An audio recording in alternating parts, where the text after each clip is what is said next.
Mapagpalang araw sa lahat, share ko lang sa inyo tong cover up na koi. Pero hindi naman siya totally cover up kasi koi pa rin yung ginawa natin, pero inayos natin. Kagaya niya, nilagyan ko ng palong, tapos yung palikpik niya inayos ko kasi parang hindi palikpik ng isda, parang parang pakpak yung itsure. So dito sa case ni client, sobrang dilim talaga ng tattoo niya kung makikita nyo. Kasi pang ilang patong na yata to. Nung una yata, sabi niya sa akin black and gray, tapos kinolored, pero hindi naman inayos. Kasi kung ipapaayos sana, gawin natin na mas maayos. Kagaya niyan, isda yung koi, tapos walang palong. Parang iniisip ko kasi halos lahat ng isda may palong, tsaka kung koi meron talagang palong. So dito ang ginamit nating mga size ng needle, medyo malalaki talaga kasi malaki yung tattoo ni client. Itong pinanggagawa ko sa kaliskis, gamit ko dyan 11RS para sa power line.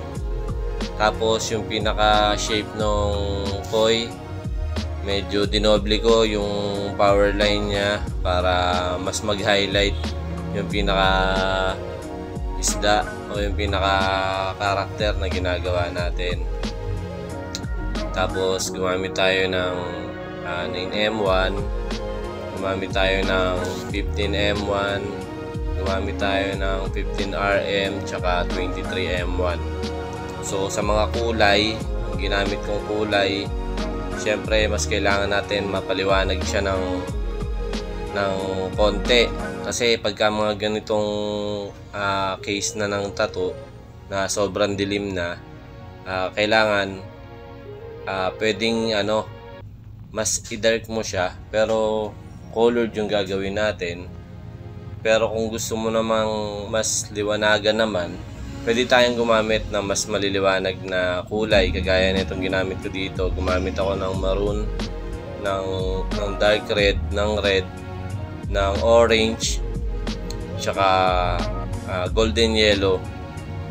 Tapos dito sa part na to, ito sa ulo ng koi, tinapos ko na talaga siya, yung talagang wala na akong babalikan mamaya, para makita ko kung magbabago yung mga kulay na ginawa ko. Kasi sobrang dilim na nga nung tattoo niya, simula doon sa mga kulay hanggang sa mga highlights, ginawa ko na.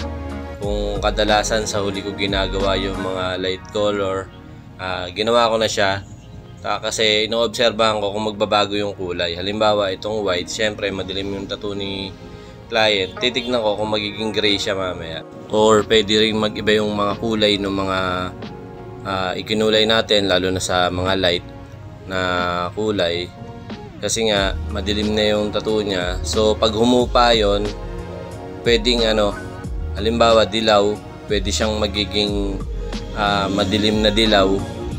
Tapos sa puti, pwede siyang maging kulay gray. Sa red, pwede siyang mas maging matapang, parang halimbawa nagkulay ka ng red, magiging parang medyo maroon siya, maroon gano'n. Kasi nga madilim na yung pinatungan natin. Nag-iiba yung kulay kasi nagmi-mix yung lumang tattoo at saka yung bagong tattoo. Kaya diskarte sa ganito, gumamit ka ng mga dark na kulay, tapos gagamit ka rin ng mga medyo maliliwanag na kulay para malaro natin, mabalanse natin yung yung pinatong natin na tattoo. Kasi ang importante, mapalutang natin yung bagong tattoo, kaya kailangan natin magkombinasyon ng dark at saka ng light na colored. Payo ko lang sa mga gagawa ng ganitong klaseng case ng tattoo, ipaliwanag po natin kay client na hindi natin 100% na mapapalabas yung bagong tattoo na gagawin natin, kasi nga sobrang dilim na, lalo na yung mga ganito, yung may mga line, talagang lumalabas po yan kapag gumaling na yung bagong tattoo na pinatong natin.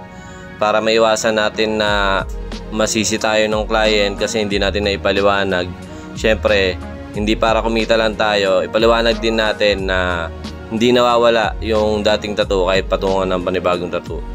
Yun lang, maraming salamat sa panonood at sana meron akong naibahaging konting kaalaman sa inyo. Subscribe po ng ating channel, Nads Calarpe Tattoo, ang name ng ating channel. Hanggang sa mga susunod na video, maraming salamat.